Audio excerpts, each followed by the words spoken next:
Good day to all the viewers. I am from Nehru Planetarium, Nehru Memorial Museum and Library in New Delhi. And in normal times, we have people coming to our planetarium where we have a 15-meter dome and an auditorium inside the dome, underneath the dome, and wherein we can show you stars in the daytime. And we have a very good star field in our planetarium machine. And along with the stars, we tell you stories about the stars. And so our stories have generally been very enjoyable for people. They have been coming, and there is a magic under the dome. There's a magic under the dome. You go and sit there under the dome, and because of good quality projection of stars and other aspects, you really get the feeling, very immersive virtual feeling. Now, in these COVID times, it isn't possible for people to come to auditoriums, planetarium, and so on, and watch these shows in a group. And so we are trying to bring a planetarium to you. So I want to take you through a kind of a planetarium tour. Of course, this is going to be a rectangular format viewing that you would do, but just imagine that whatever you are seeing out there, sometimes it's like a dome over your head. Sometimes, of course, I'm also going to show you horizon views. So, in which case, the rectangular view should be all right. So, what are we going to do? I am actually going to use a particular software which is an open source resource, and a large number of people have been working on it to make it really a wonderful resource for people to get to know the skies, what is out there to see, what is out there to see with your naked eyes, and what is out there to see when you have help of optics, additional optics. So, today in this session, perhaps we may just take a look at what is there for us to see with our naked eyes. So, a tour of the planetarium. So, using this software, Stellarium, it's an open source software. So, any one of you can actually download it on your setup, and you have a desktop planetarium. Perhaps some of you have already used it, but I'm talking to those of you who want to befriend the skies and who have not yet perhaps used such help. So we will do that. There are also other kind of help for this, the live apps. So you can actually in your phone you can download a planetarium app, and some of them may be live, some of them not be live. Live meaning you hold it up against the sky and it's actually showing you the object out there. So today I'm not going to be talking about those either, but just use of a Stellarium. So which can you can do on your desktop, and I think there are also phone versions which are available. So I need to first share my screen, and I need to open this resource which is Stellarium. So when you open this software Stellarium, so you may get a view something like this. It usually picks up, you may want to add your location to it. There are actually controls on the side, and we want to add our location. We can do that map based, and we can actually give coordinates here and so on. So as of now, here it is the location Delhi, and it also you can also use the time.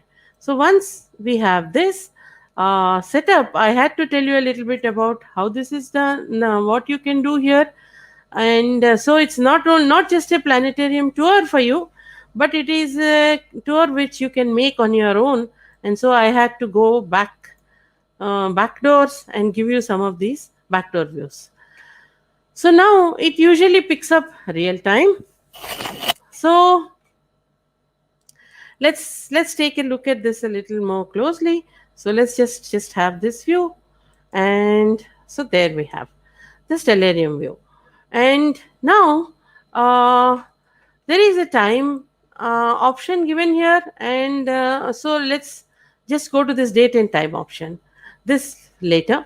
So here it is giving us the year, the month, and the date, and the time, hours, minutes, seconds, and so on. And we have here this circular region here is like a sky map. I would like to mention to you also that these sky maps have been there for a very long time. from, I mean, much before the technology age. People have been making these in medieval times and adding to it as newer objects are discovered and so on. And now, just wanted to tell you that there is one person in our country who probably there is no one who doesn't know him, Mahatma Gandhi. He had some interest in astronomy and he used to urge students. He urged young people. Hmm. He used to write letters to ashram.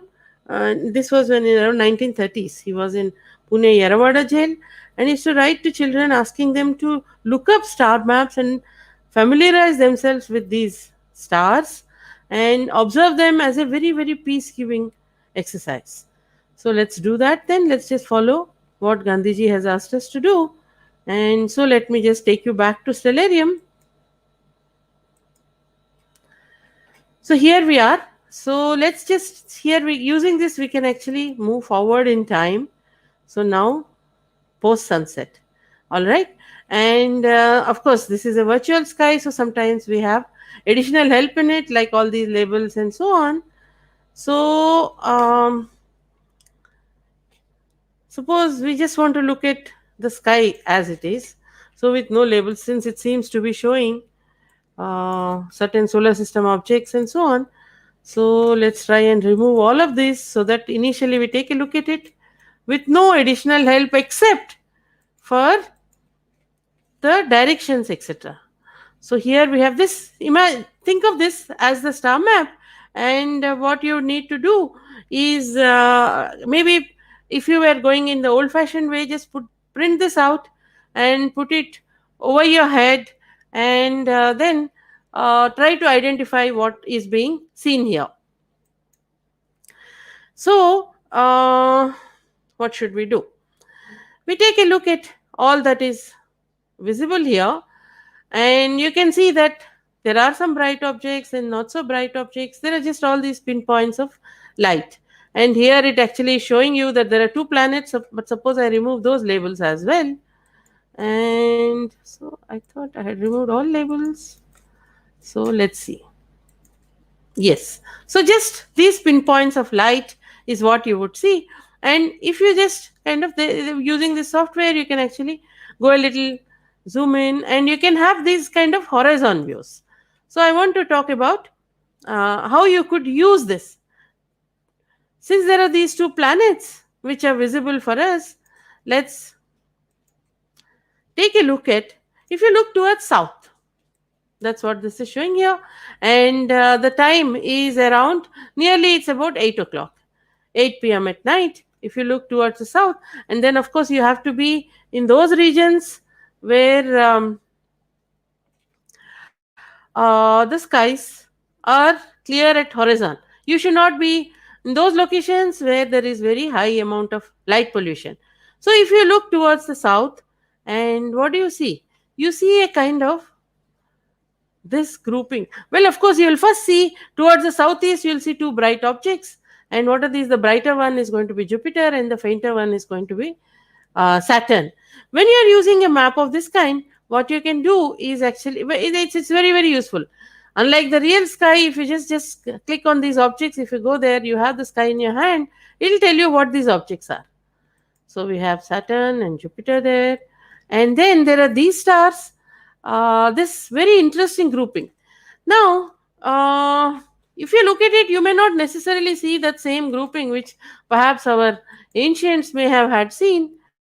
So let's, for the sake of uniformity, if everyone around in the world looking at stars looks at the same groups, well, it is easier to talk to each other. So here, when we look at the southern sky, we have two very prominent constellations here, and these constellations actually are part of what is called the zodiacal group of constellations, which we may perhaps discuss in a later session. Today, it's just going to be a tour of the sky in the evening, and if possible, we move forward into the night and towards the morning. What are we going to see in the sky? So we have this grouping of stars, kind of, like a S which is going to tilt down. Or our ancients actually imagined in this grouping. Let's see if we can see what our ancients imagined through this artwork. So they imagined a kind of a scorpion.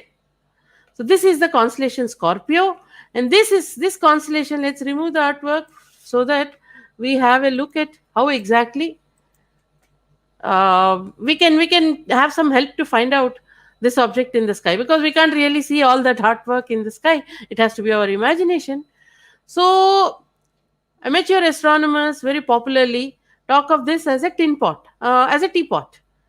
So we have this body of the teapot, and this is the lid. I am a little teapot, short and stout. This is my handle, this is my spout, and so on.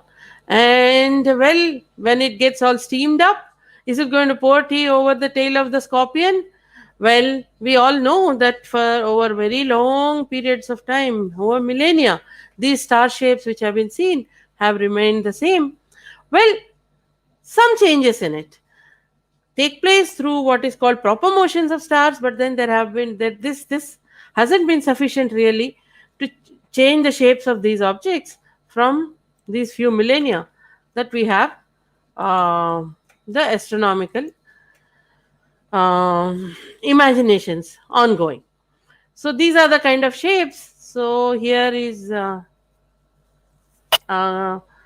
the constellation Libra, also part of the zodiacal constellations, and so on.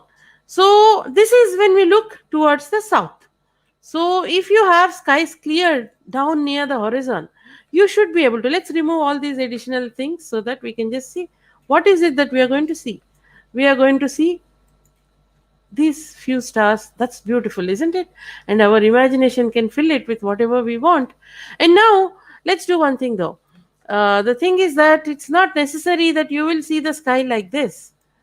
If you have light polluted skies, you may see very little out there. Very difficult to see. This is still not such a bad sky. If you have a sky of this kind, you can. I mean, I should not say not such a bad sky. It's a very bad sky. But given the kind of city skies which are there, even this may not quite be possible for you. For some people. From Delhi, for instance, no. So let's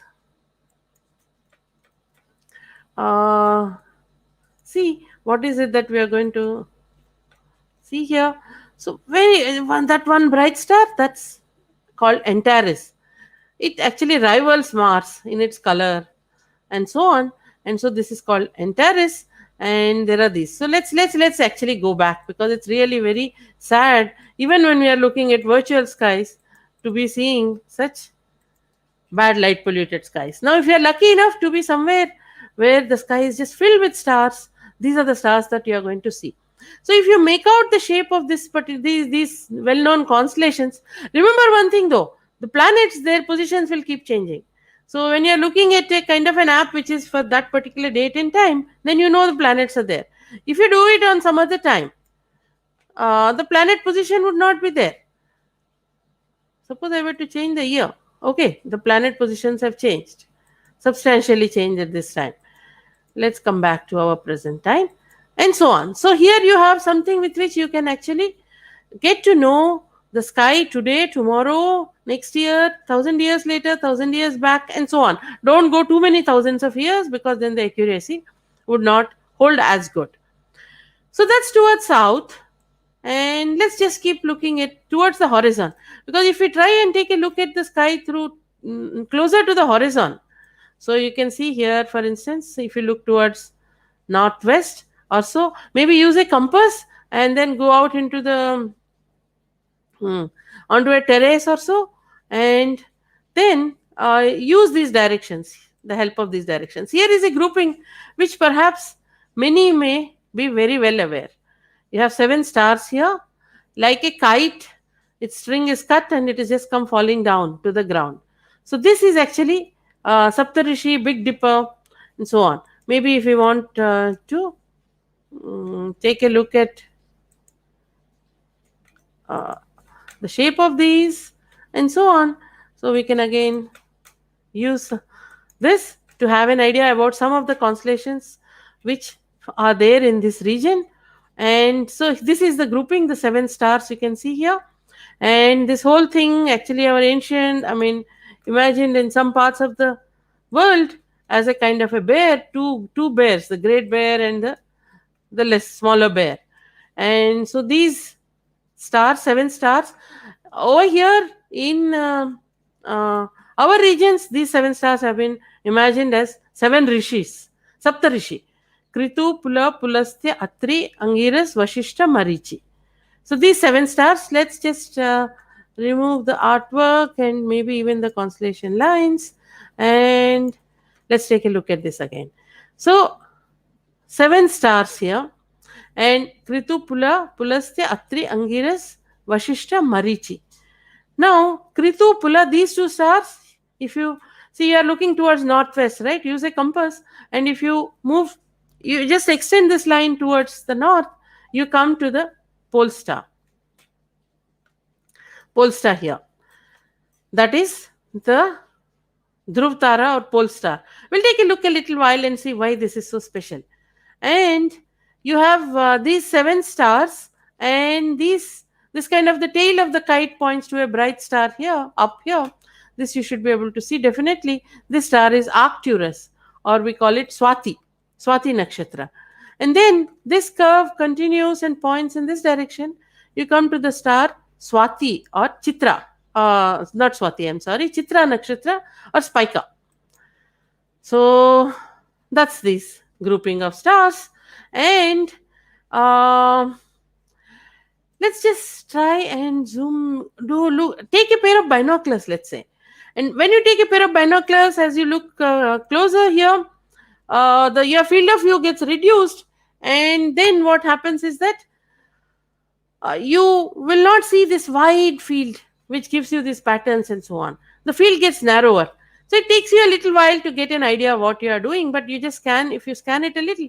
And if you have good skies, you don't even need binoculars to see what I want you to see, which is that when you go to the star Vashishta, actually there is a double star.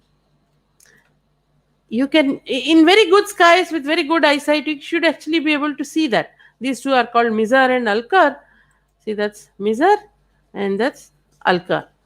And so you should be able to see these if you have very good skies and good eyesight. If not, scanning with a pair of binoculars. So that's one of the interesting things you can take a look at even while you are just getting to know the naked eye sky. Now, this was towards the direction north-northwest, right? So now there is this another grouping which right now is kind of almost setting. So you may not be able to see this. That is Cassiopeia. Let's leave it for a while and see what are the objects which are rising towards the east. So we have east, so northeast and southeast here, and you take use this software, and it will guide you through. You have these two bright objects, so you will be able to see that there are these two bright objects here anyway, and whatever else is there. Now you can use this to help you know what's going on. But here there's a grouping actually of three stars, and actually in the sky when you see, they look quite like dominating. There's a kind of a gigantic triangle, and once again, if we put light pollution, a whole lot of light pollution is what we normally see, then you probably are able to see only these three stars. This is called the summer triangle, and there you have Jupiter, right? And where were you looking? You were looking east, and go up a little high up in the sky, and if you have light polluted skies, this is what you would see. Just that grouping of those three stars. Very difficult to discern. So you have Jupiter, Saturn here, and these three stars. So that star is Deneb, that Altair, and that's Vega. Three stars, this is called the summer triangle. And once again, if we get rid of this bad light pollution, the sky would be filled with many more stars. And you can actually take a look at each of these summer triangle stars is actually part of a different constellation. So the Deneb is this star, part of a constellation called Cygnus the Swan. Want to take a look at what our ancients imagined in it, and someone in modern times has tried to depict our ancients' imagination. Cygnus the swan. Actually, if you look at the sky and imagine this shape, it looks like a gigantic swan flying north south. Cygnus the swan. Let's do one thing. Let me just try to keep the view of the this view for you. Let's remove, take that out, and first let's remove this, and let me put this.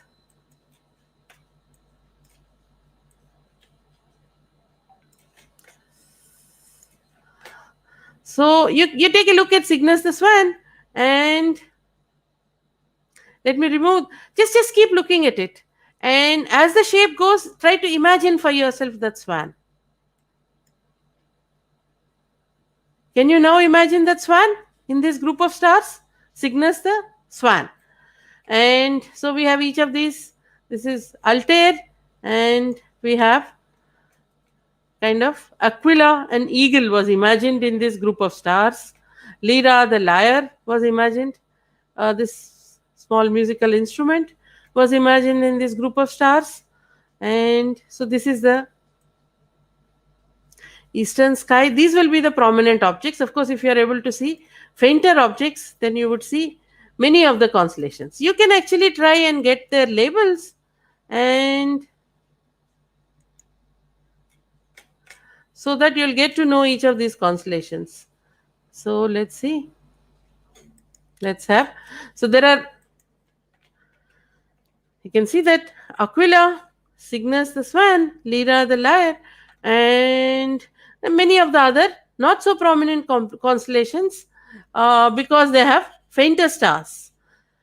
And as you actually, the best way, see, if you look at this like this, it's overwhelming. There are just too many. You remember we looked at towards the south, and we saw Scorpio and Sagittarius. And now the thing is that if you take a look at this like this, everything is there in your hands. You can see the entire sky, and you can see all the constellations. You can have the labels. You can um, find out. Let's remove the asterism labels also. And when you go to the actual night sky, this is what you will see. Just those. Or you will see this. If you see bad light polluted skies, then you would see much less of any of this. So I don't quite know what is it that you are going to be seeing, either a bad sky like this or beautiful dark skies like this. Sometimes you may perhaps go for on vacations and so on. So into regions where you have beautiful dark skies, and at that time you must definitely have felt, oh, I would like to know what all these are and want to make friends with these. The thing is that if you go back few millennia, this was the only theater available to people, and they people this with their imagination, all the constellations which you can see here. These formed the theater which people used to uh, uh, fill their imagination, and also it helped them. See, when you see a group of stars like this, it's very difficult for you to have a friendship with them, to know what these are, to know what is their behavior like. Let's do one thing.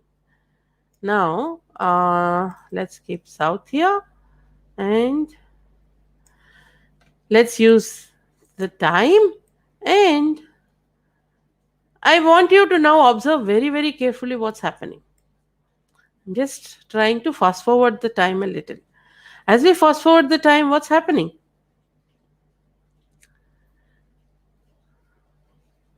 Are the stars behaving the same way as the sun? Do they all rise in the east, move up in the sky, and then set in the west? Let's stop the fast forwarding of the time, because I just wanted to point out again a few of the objects that we were looking at. In particular, take a look at this. That is the Saptarishi, or the Big Dipper, and these two stars were pointing out the pole star. And I was asking the question: do all stars rise and So I want you to notice in particular, do these continue to point out to the pole star? What is the pole star doing? Take a look at all of that. What is happening? So, as the night is advancing, we see that stars are. Oh, have I removed the atmosphere? No, atmosphere is there. So, as. Oh, let me move the time considerably forward towards the morning. Yeah, there we are. And now, as we see that the whole group of constellations that we see has changed. Perhaps some of you are familiar with this constellation, Orion, three stars in a line, which is very rare. And our ancients again imagined a hunter in this group of stars. And so that's Orion, the hunter. And here we have Taurus, the bull, many more. There won't be time for us to discuss about all of these, but this particular software can easily be there in your hands, and you can then see what all is happening, the entire drama of the night sky. And the thing is that this is very easy to do. Take a look at what's happening. Now the sun is going to rise, and as the sunlight fills the, you can see that apart from the moon, it's difficult almost to see it's do anything.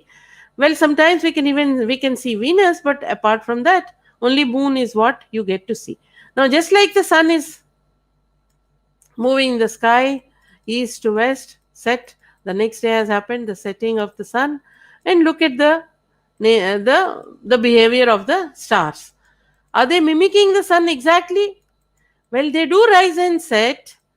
uh, Pole star here remains stationary. Perhaps you all know why remains stationary. It's because it's exactly along the axis of rotation of Earth, where this movement then is not discernible. But for the rest, are the stars just rising and setting? Well, they are. They seem to be mimicking the motion of the sun, but there are some differences. Perhaps we have to have yet one more discussion altogether for us to discern these finer changes which take place in the night sky.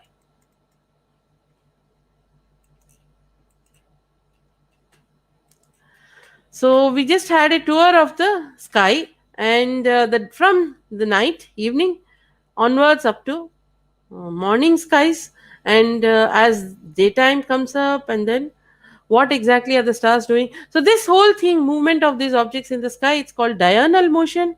So this is the daily motion that we see, and all the stars are there, as you all know, in the daytime, except that the sun, when it comes up, unlike on the moon where there is no atmosphere, as the sun comes up, our entire sky gets lit up by scattered radiation from the atmosphere, and therefore we don't see the stars. But all of this is useful for you only when you, little by little, compare what you can see in the software with what you will see in the real sky, because there is simply no substitute for looking up in perfect silence at the stars and enjoying this beauty which nature has given to us unasked.